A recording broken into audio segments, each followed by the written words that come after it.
we're actually going to be going over what I predict to be 5 crazy new wellness trends for 2025. Ooh.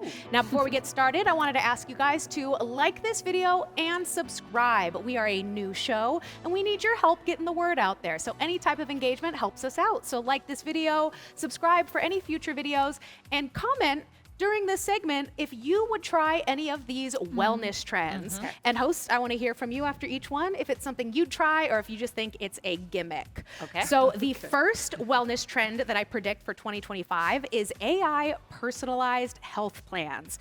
So AI is absolutely transforming wellness, and so we can expect to see certain apps and wearables that create these hyper personalized and self-empowered fitness and nutrition plans. So think of it like 23andMe, where they take your data and can give you a very specific nutrition plan based to you. They can give you all different types of virtual coaching and virtual reality meditation and wellness systems. So think about it as tech meets wellness. What do we think about AI coming into the fitness space? No. No, why not? I do not like AI at all. I want them out of my body whatsoever. Okay. I need an actual person that's going to listen to me and understand, like, yes, there's something obstructing my lungs or something that's here. I need someone that's going to go, yes, I understand you. I need a human intervention there. So no. Yeah, not I feel for like me. you can't rely too much on AI, but I mean, see nutritionists, you know, it's like, you still need that contact to contact for someone to know actually what's actually happening to you. And I feel like, yeah, AI is just, use it as a, what do you call it? A tool, but not the end all be all. Always get a second opinion. That's kind of what I'm thinking. It's a great starting point, but know that AI is going to give you, first of all, the best information that based upon what you can give it, you know? Yeah.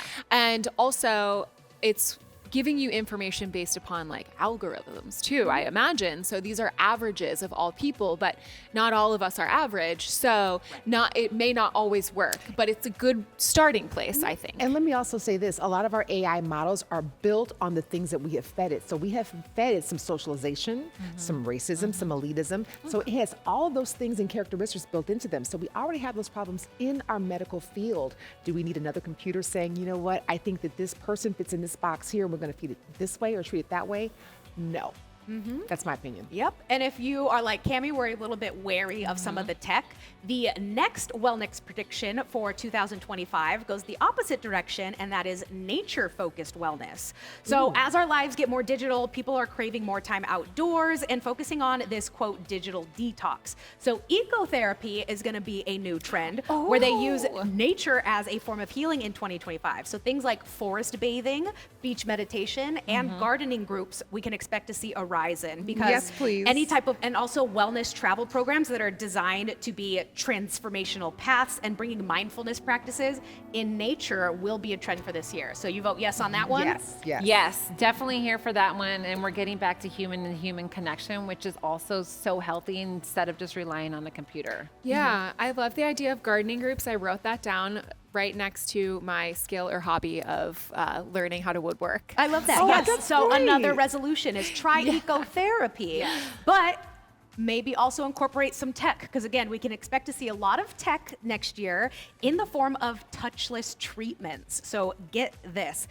The demand for touchless treatments on the rise, and they actually just unveiled this thing called Escape, which is a touchless robotic massage system. So it's not human touch, and it is instead a personalized massage for you with that. I've also started seeing robot manicures in airports where there's no human behind it. It's just a robotic manicure.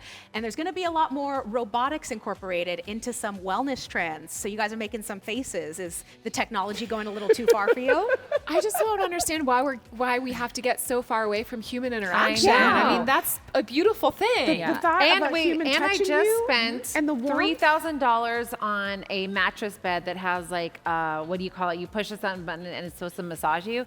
That does not work. The chairs do not work. I mean, when you go to like, they have a spa chair when you go get your nails done, that does not work. You can, for massage, I truly feel that you need, and human touch is all about energy as well. So you're getting that extra energy that somebody brings to you. So I'm not here for this one. I live here in LA, and we have this big thing here called Korean spas, okay? And they're everywhere. I need 5 women walking on my back and rubbing me with hot stones. I am not going to let a robot come in and take over for that. They have that job, and they have that job for a reason. It's fantastic. So the human touch, I just touch you, the warmth of your skin, how it centers you and grounds you.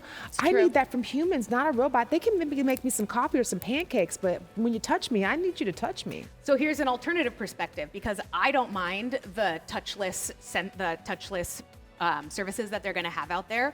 One reason is because I do have to get massages a lot, and sometimes, you know, the massage therapist is chatty, and it's like I just kind of want to focus. But I actually spent a big portion of my summer in a therapy program, and it was all about regulating your nervous system. And so when I get my massages, my body naturally tenses up, and I can't relax fully because of the human touch. That this could apply for people that they aren't comfortable with the human touch, that it's more of like they can regulate their own nervous system by doing it with a robot. So I hope there's more than a vibrating setting, because that doesn't work. Yes, we'll see how far that technology goes.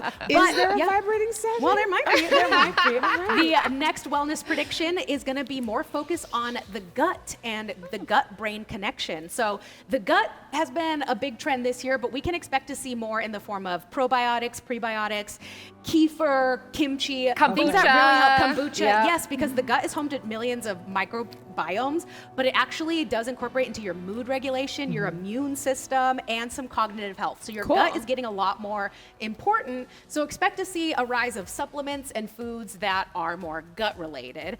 And our last wellness trend that we can predict for 2025, which, Carolyn, you might like this one, is going to be the rise of social wellness clubs. So if you think that sticking to your goals is difficult, you might benefit from some extra accountability and motivation, because these social wellness clubs will be on the rise, that not only have fitness classes, meditation sessions, therapeutic treatments, hang on, but in a socially interactive setting. Okay, what's the difference between this and just regular clubs of people getting together doing stuff like they used to? Well, I'll tell you. So I'm a part of Orange Theory Fitness, and it's funny because my sister calls it a cult, because there is such a huge element of the social interaction. So it's not just a gym, but they plan event activities for it. So we went to a Dodger game with all the gym people. We've had Run Club.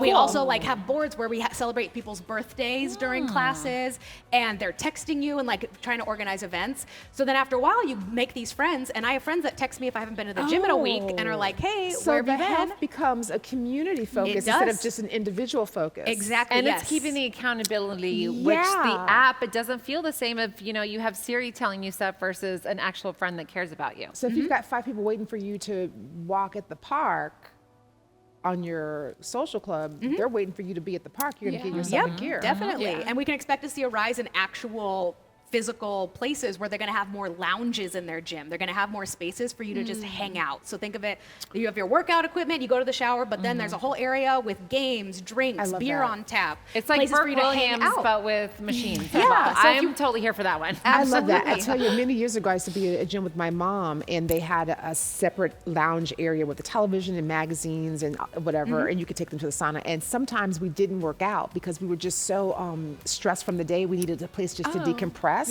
And so some days we wouldn't work out. We would just sit in the sauna or the steam room and look at the magazines and have a good time. But no matter what, we were still together. And so that still counted as a gym day because it was a wellness day as well, too. So I like that. I would love for more space and more lounge areas at a gym. That would be great. Yes, because it's all about prioritizing your self-care while fostering some maybe new connections or giving you an extra third place for you to take your life. So and they need more stretching places, too. They never have a place for you to stretch. I know, I totally agree. What's that about? But those are some wellness trends we can predict to see in 2025. So stay tuned in the new year to see if some of those might apply to you and you can stick to your goals.